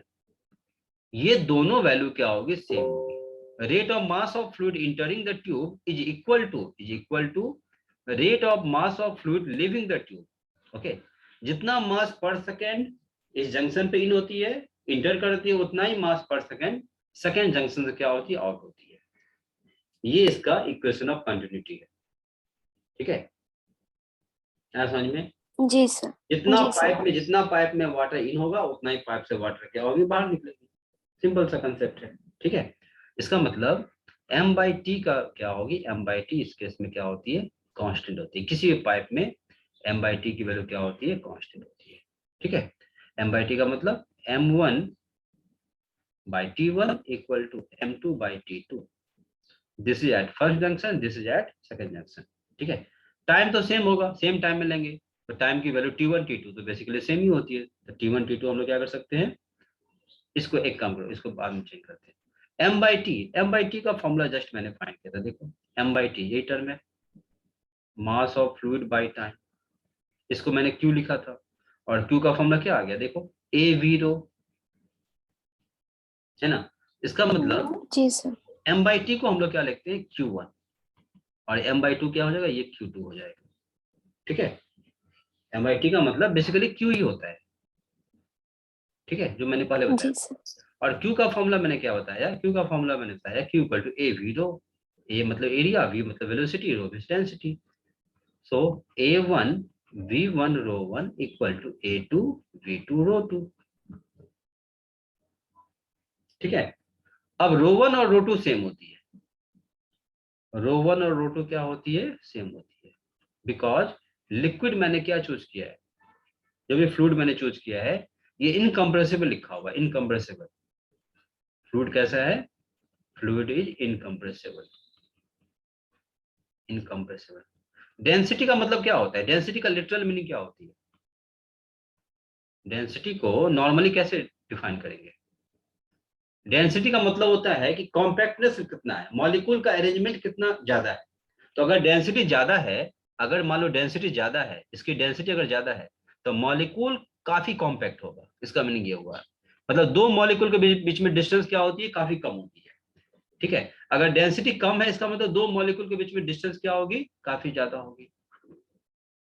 ठीक है, जैसे solid ज्यादा है, solid का डेंसिटी ज्यादा होती है, इसका मतलब दो सॉलिड मॉलिक्यूल के बीच में डिस्टेंस बहुत कम है, काफी कॉम्पैक्ट होता जी सर। है। गैसेस का डेंसिटी बहुत कम होता है, तो गैसेस में दो मॉलिक्यूल के बीच में डिस्टेंस बहुत ज्यादा होता है।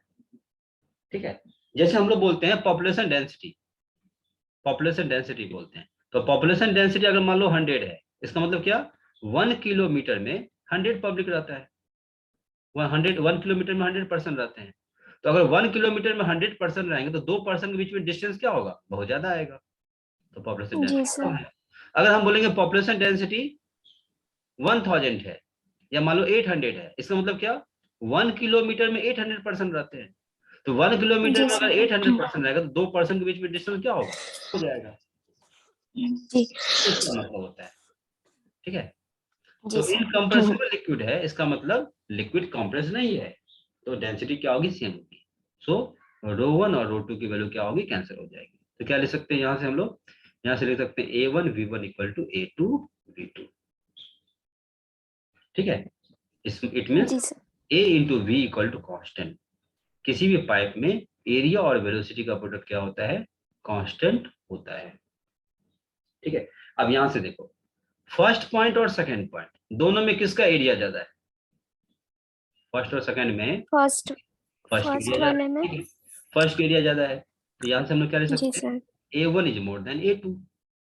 ठीक है, तो देखो इस वाले रेशन से A1 by A2 equal to क्या ले सकते हैं, V2 by V1।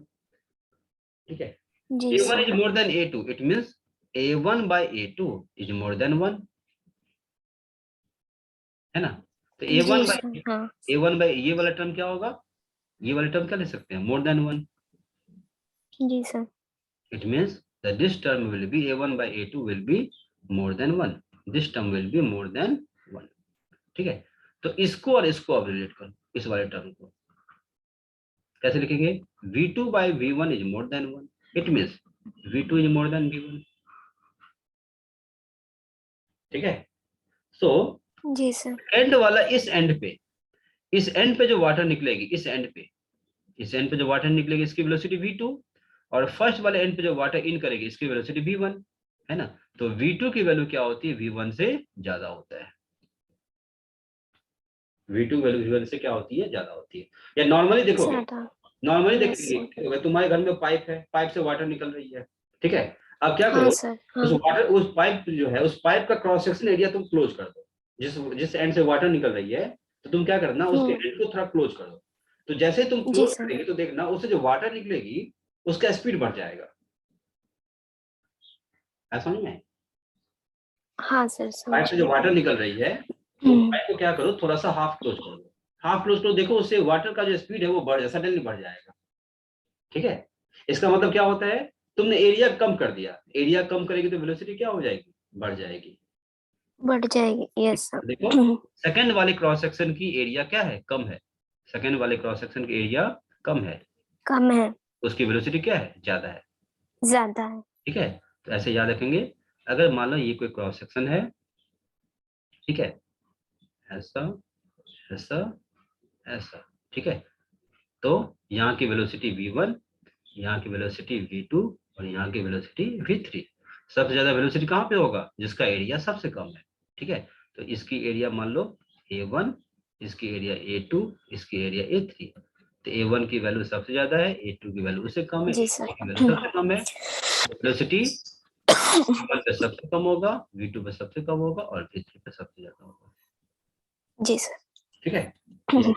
Ji sir. क्या समझ में, जी सर। जी सर। ठीक है। तो रनिंग, जी सर।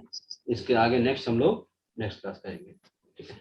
जी सर। वेडनेसडे को तो बाद हम आ जी जाएंगे। सर। जी सर। Thank you sir.